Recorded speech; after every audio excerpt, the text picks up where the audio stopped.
Komandan Korem 032 Wirabraja Brigadir Jenderal TNI Ryan Obersi melakukan peninjauan langsung ke lokasi bencana banjir lahar dingin di daerah terdampak, Bukit Batabuah, Kabupaten Agam, Sumbar.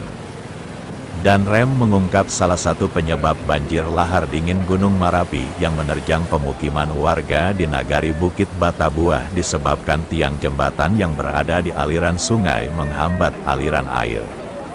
Ia meminta pemerintah daerah bisa memperbaiki konstruksi jembatan itu, sehingga apabila terjadi banjir lahar dingin lagi tidak melebar ke pemukiman warga. Selain itu, Danrem ikut mengapresiasi penanganan banjir lahar dingin yang dipimpin BPBD Kabupaten Agam dan instansi bahu-membahu membantu warga yang tertimpa bencana. Saya lihat sinkronisasi dan koordinasi antar instansi berjalan dengan baik. Bencana ini sangat besar.